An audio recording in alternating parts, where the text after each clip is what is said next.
സകലത്തിൻ്റെയും സൃഷ്ടാവും പിതാവുമായ ദൈവത്തിൻ്റെയും കർത്താവായ യേശുക്രിസ്തുവിൻ്റെയും നാമത്തിൽ ഏവർക്കും സ്നേഹവന്ദനം.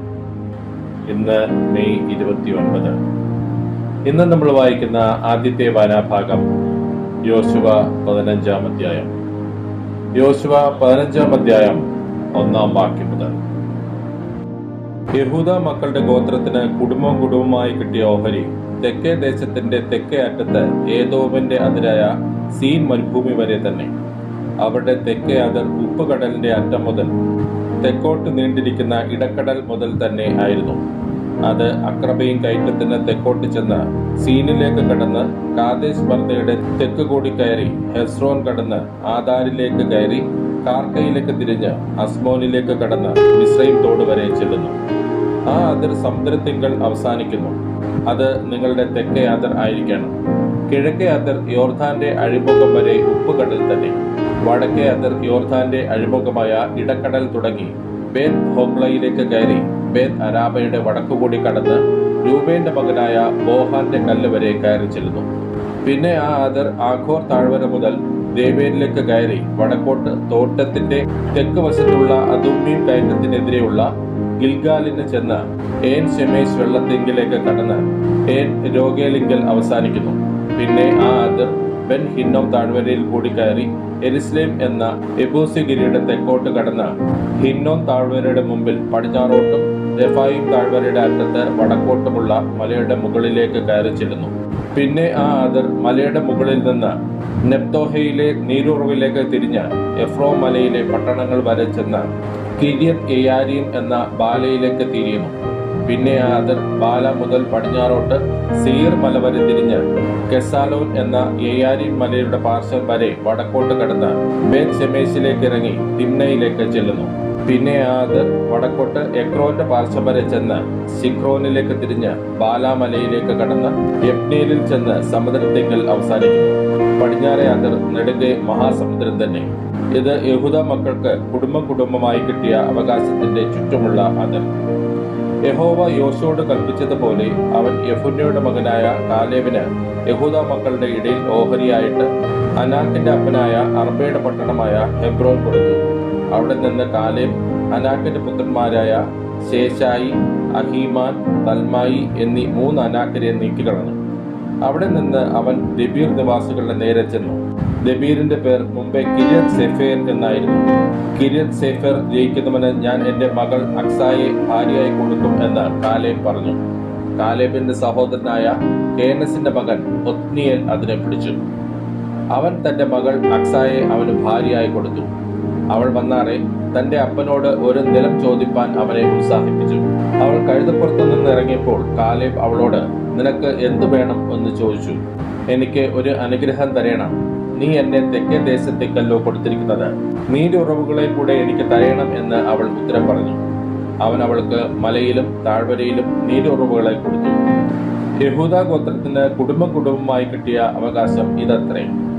ഏദോമിന്റെ അതിർക്കരികെ തെക്കേ അറ്റത്ത് യഹൂദ ഗോത്രത്തിനുള്ള പട്ടണങ്ങൾ കെപ്സയേൽ, ഏദേർ, യാഗൂർ, ഹീന, ദീമോന, ആദാദ, കേദേശ്, ഹാസോർ, ഇത്നാൻ, സീഫ്, തേലേം, ബയാലോത്ത്, ഹാസോർ, ഹദത്ത, കിരിയോത്ത് ഹാസോർ എന്ന കിരിയോത്ത് ഹെസ്രോൻ, അമാം, സേമ, മൊലാദ, ഹസർ ഗദ, ഹെഷ്മോൻ, ബേത് പേലേത്ത്, ഹസർ ഷൂവാൽ, ബേർ ഷേബ, ബിസോത്യ, ബാല, ഇയീം, എസേം, എൽ തോലത്ത്, കെസി, ഹൊർമ, സിഗ്ലാഗ്, മത്മന്ന, സൻസന്ന, ലെബായോത്ത്, സിൽഹീം, ആയിൻ, റിമോൻ. ഇങ്ങനെ ആകെ 29 പട്ടണവും അവയുടെ ഗ്രാമങ്ങളും തന്നെ. താഴ്വീതിയിൽ എസ്തായോൽ, സോര, അസ്ന, സനോഹ, ഏൻഗന്നീം, തപ്പൂഹ, ഏനാം, യർമൂത്ത്, അധൂലാം, സോഖോ, അസേക്ക, സരായിം, അദീഥയും, ഗദേര, ഗദേരോദയും. ഇങ്ങനെ 14 പട്ടണവും അവയുടെ ഗ്രാമങ്ങളും. സേനാൻ, അദേശ, ബിഗ്ദാൽഗാദ്, ദീലാൻ, മിസ്പ, യൊക്തയേൽ, ലാഖീസ്, ബോസ്കത്ത്, എഗ്ലോൻ, കബ്ബോൻ, ലസ്മാസ്, ഗിത്ലീസ്, ഗദേരോത്ത്, ബേത് ദഗോൻ, ദാമ, മക്കേദ. ഇങ്ങനെ 16 പട്ടണവും അവയുടെ ഗ്രാമങ്ങളും. ലിബ്ന, ഏതേർ, ആശാൻ, ഇബ്താർ, അസ്ന, നസീബ്, കെയീല, ഹക്ലീബ്, മരേശ ഇങ്ങനെ 9 പട്ടണവും അവയുടെ ഗ്രാമങ്ങളും. എക്രോനും അതിന്റെ അധീന നഗരങ്ങളും ഗ്രാമങ്ങളും. എക്രോൻ മുതൽ സമുദ്രം വരെ അസ്തോദിന് സമീപത്തുള്ളവയൊക്കെയും അവയുടെ ഗ്രാമങ്ങളും. അസ്തോദും അതിന്റെ അധീന നഗരങ്ങളും ഗ്രാമങ്ങളും. ഗസായും മിസ്രൈം തോട് വരെയുള്ള അതിന്റെ അധീന നഗരങ്ങളും ഗ്രാമങ്ങളും. മഹാസമുദ്രം അതിന് നെടുകെ ആയിരുന്നു. മലനാട്ടിൽ ഷാമീർ, യഥീർ, സോഖോ, ദന്ന, ദബീർ എന്ന കിര്യസന്ന, അനാബ്, എസ്തേമ, ആനീം, ദോശേൻ, ഹോലോൻ, ഗീലോ ഇങ്ങനെ 11 പട്ടണവും അവയുടെ ഗ്രാമങ്ങളും. അരാബ്, ദൂമ, ഏശാൻ, യാനി, ബേത് തപ്പൂഹ, അഫേക്ക, ഹുംത, ഹെബ്രോൻ എന്ന കിര്യത്തർബ, സീഹോർ ഇങ്ങനെ 9 പട്ടണവും അവയുടെ ഗ്രാമങ്ങളും. മാവോൻ, കർമേൽ, സീഫ്, യൂത്ത, ഇസ്രായേൽ, യൊക്തെയാം, സനോഹ, കയീൻ, ഗിബയ, തിബ്ന ഇങ്ങനെ 10 പട്ടണവും അവയുടെ ഗ്രാമങ്ങളും.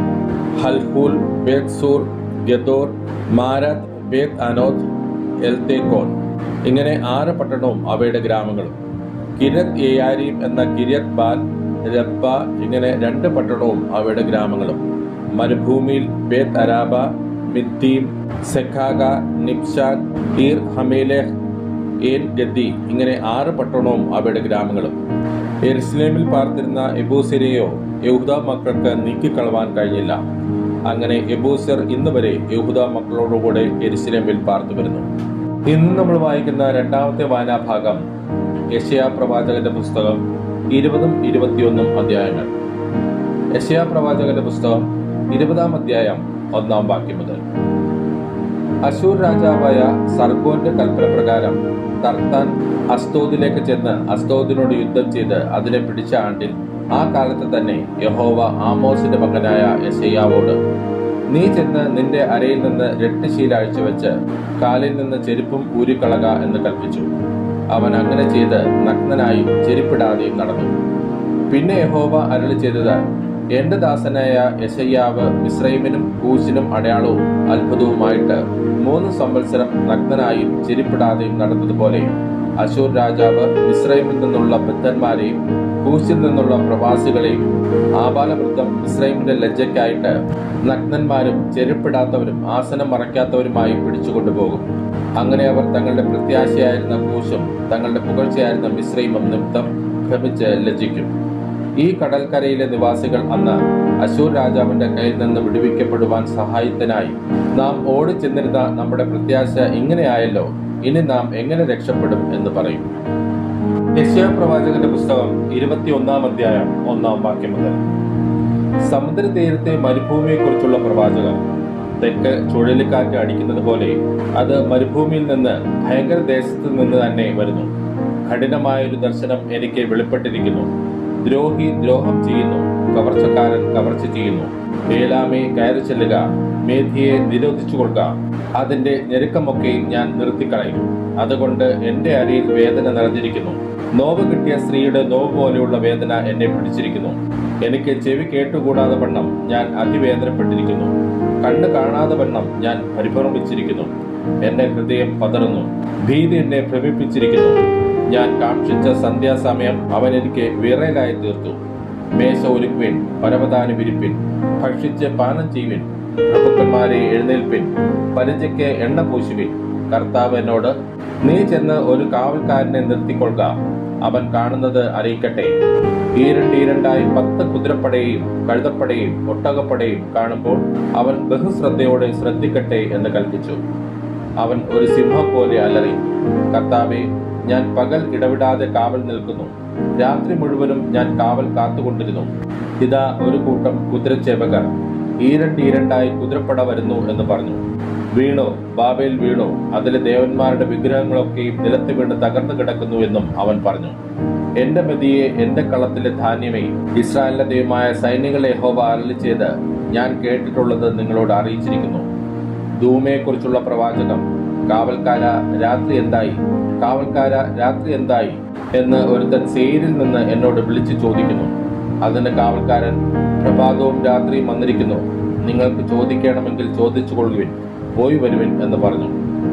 അറബ് ദേശത്തെക്കുറിച്ചുള്ള പ്രവാചകം, ദേദാന്യരുടെ സാർത്ഥഗണങ്ങളായുള്ളവരെ, നിങ്ങൾ അറബിയിലെ കാട്ടിൽ രാപാർപ്പിൻ. ദേശനിവാസികളെ, നിങ്ങൾ ദാഹിച്ചിരിക്കുന്നവന് വെള്ളം കൊണ്ടു ചെല്ലുവിൻ. ഓടിപ്പോകുന്നവരെ അപ്പവുമായി ചെന്ന് എതിരേൽപ്പിൻ. അവർ വാളിനെ ഒഴിഞ്ഞ് ഓടിപ്പോകുന്നവരാകുന്നു. ഊരിയ വാളിനെയും കുലച്ച വില്ലിനെയും യുദ്ധത്തിന്റെ കൊടുമയും ഒഴിഞ്ഞ് ഓടുന്നവർ തന്നെ. കർത്താവ് ഇപ്രകാരം എന്നോട് അരുളിച്ചെയ്തു: കൂലിക്കാരന്റെ ആണ്ട് പോലെയുള്ള ഒരു ആണ്ടിനകം ഏദേന്റെ മഹത്വമൊക്കെയും ക്ഷയിച്ചു പോകും. കേദാര്യരിൽ വീരന്മാരായ വില്ലാളികളുടെ കൂട്ടത്തിൽ ശേഷിക്കുന്നവർ ചുരുക്കമായിരിക്കും. ഇസ്രായേലിന്റെ ദൈവമായ യഹോവയല്ലോ അരുളി ചെയ്തിരിക്കുന്നത്. ഇന്ന് നമ്മൾ വായിക്കുന്ന മൂന്നാമത്തെ വായനാ ഭാഗം അപ്പോസ്തലനായ പൗലോസ് ഫിലമോന് എഴുതിയ ലേഖനം. ക്രിസ്തുയേശുവിന്റെ ബദ്ധനായ പൗലോസും സഹോദരനായ തിമോഥെയോസും ഞങ്ങളുടെ പ്രിയനും കൂട്ടുവേലക്കാരനുമായ ഫിലമോൻ എന്ന നിനക്കും സഹോദരിയായ അപ്പേയ്ക്കും ഞങ്ങളുടെ സഹപഠനായ അർക്കിപ്പോസിനും നിന്റെ വീട്ടിലെ സഭയ്ക്കും എഴുതുന്നത്: നമ്മുടെ പിതാവായ ദൈവത്തിൽ നിന്നും കർത്താവായ യേശുക്രിസ്തുവിൽ നിന്നും നിങ്ങൾക്ക് കൃപയും സമാധാനവും ഉണ്ടാകട്ടെ. കർത്താവായ യേശുവിനോടും സകല വിശുദ്ധന്മാരോടും നിനക്കുള്ള സ്നേഹത്തെയും വിശ്വാസത്തെയും കുറിച്ച് ഞാൻ കേട്ടിട്ട് നമ്മിലുള്ള എല്ലാ നന്മയുടെയും പരിജ്ഞാനത്താൽ നിന്റെ വിശ്വാസത്തിന്റെ കൂട്ടായ്മ ക്രിസ്തുവിനായി സഫലമാകേണ്ടതിന് എന്റെ പ്രാർത്ഥനയിൽ നിന്നെ ഓർത്ത് എപ്പോഴും എന്റെ ദൈവത്തിന് സ്തോത്രം ചെയ്യുന്നു. സഹോദര, വിശുദ്ധന്മാരുടെ ഹൃദയം നീ തണുപ്പിച്ചത് നിമിത്തം നിന്റെ സ്നേഹത്തിൽ എനിക്ക് വളരെ സന്തോഷവും ആശ്വാസവും ഉണ്ടായി. ആകയാൽ യുക്തമായത് നിന്നോട് കൽപ്പിപ്പാൻ ക്രിസ്തുവിൽ എനിക്ക് വളരെ ധൈര്യമുണ്ടെങ്കിലും പൗലോസ് എന്ന വയസ്സനും ഇപ്പോൾ ക്രിസ്തുവേശുവിന്റെ ബന്ധനമായിരിക്കുന്ന ഈ ഞാൻ സ്നേഹം നിമിത്തം അപേക്ഷിക്കുകയത്രേ ചെയ്യുന്നത്. തടവിലിരിക്കുമ്പോൾ ഞാൻ ജനിപ്പിച്ച എന്റെ മകനായ ഒനേസിമോസിനു വേണ്ടിയാകുന്നു നിന്നോട് അപേക്ഷിക്കുന്നത്. അവൻ മുമ്പേ നിനക്ക് പ്രയോജനമില്ലാത്തവൻ ആയിരുന്നു. ഇപ്പോൾ നിനക്കും എനിക്കും നല്ല പ്രയോജനമുള്ളവൻ തന്നെ. എനിക്ക് പ്രാണപ്രിയനായ അവനെ ഞാൻ മടക്കി അയച്ചിരിക്കുന്നു. സുവിശേഷം നിമിത്തമുള്ള തടവിൽ എന്നെ ശുശ്രൂഷിക്കേണ്ടതിന് അവനെ നിനക്ക് പകരം എന്റെ അടുക്കൽ തന്നെ നിർത്തിക്കൊള്ളുവാൻ എനിക്ക് ആഗ്രഹമുണ്ടായിരുന്നു. എങ്കിലും നിന്റെ ഗുണം നിർബന്ധത്താൽ എന്ന പോലെ അല്ല, മനസ്സോടെ ആകേണ്ടതിന് നിന്റെ സമ്മതം കൂടാതെ ഒന്നും ചെയ്യുവാൻ എനിക്ക് മനസ്സിലായിരുന്നു. അവൻ അല്പകാലം വേർവിട്ടു പോയത് അവനെ സദാകാലത്തേക്കും നിനക്ക് ലഭിക്കേണ്ടതിന് ആയിരിക്കും. അവൻ ഇനി ദാസനല്ല, ദാസനമീതെ പ്രിയ സഹോദരൻ തന്നെ. അവൻ വിശേഷാൽ എനിക്ക് പ്രിയനെങ്കിൽ നിനക്ക് ജഡസംബന്ധമായും കർത്തസംബന്ധമായും എത്രയധികം. ആകയാൽ നീ എന്നെ കൂട്ടാളി എന്ന് കരുതുന്നുവെങ്കിൽ അവനെ എന്നെ പോലെ ചേർത്തുകൊള്ളുക. അവൻ നിന്നോട് വല്ലതും അന്യായം ചെയ്തിട്ടോ കടംപെട്ടിട്ടോ ഉണ്ടെങ്കിൽ അത് എന്റെ പേരിൽ കണക്കിട്ടുകൊള്ളുക. പൗലോസ് എന്ന് ഞാൻ സ്വന്തം കൈയാൽ എഴുതിയിരിക്കുന്നു, ഞാൻ തന്നു തീർക്കാം. നീ നിന്നെ തന്നെ എനിക്ക് തരുവാൻ കടംപെട്ടിരിക്കുന്നു എന്ന് ഞാൻ പറയണം എന്നില്ലല്ലോ. അതേ സഹോദര, നിന്നെ കൊണ്ട് എനിക്ക് കർത്താവിൽ ഒരു അനുഭവം വേണ്ടിയിരിക്കുന്നു. ക്രിസ്തുവിൽ എന്റെ ഹൃദയം തണുപ്പിക്കാം. നിന്റെ അനുസരണത്തെപ്പറ്റി എനിക്ക് നിശ്ചയമുണ്ട്. ഞാൻ പറയുന്നതിലധികം നീ ചെയ്യും എന്നറിഞ്ഞിട്ടാകുന്നു ഞാൻ എഴുതുന്നത്. ഇതല്ലാതെ നിങ്ങളുടെ പ്രാർത്ഥനയാൽ ഞാൻ നിങ്ങൾക്ക് നൽകപ്പെടും എന്ന് പ്രത്യാശ ഉണ്ടാകൊണ്ട് എനിക്ക് പാർപ്പിടം ഒരുക്കിക്കൊള്ളുക. ക്രിസ്തുയേശുവിൽ എന്റെ സഹബദ്ധനായ എപ്പഫ്രാസും എന്റെ കൂട്ടുവേലക്കാരനായ മർക്കോസും അരിസ്തർക്കോസും ദേമാസും ലൂക്കോസും നിനക്ക് വന്ദനം ചൊല്ലുന്നു. നമ്മുടെ കർത്താവായ യേശുക്രിസ്തുവിന്റെ കൃപ നിങ്ങളുടെ ആത്മാവോടുകൂടി ഇരിക്കുമാറാകട്ടെ. ആമേൻ. ഇന്ന് നമ്മൾ വായിച്ചു കേട്ട ഈ വേദഭാഗങ്ങളാൽ പിതാവായ ദൈവത്തിൽ നിന്നും കർത്താവായ ക്രിസ്തുയേശുവിൽ നിന്നും ഏവർക്കും കൃപയും കനിവും സമാധാനവും ഉണ്ടാകട്ടെ. ആമേൻ.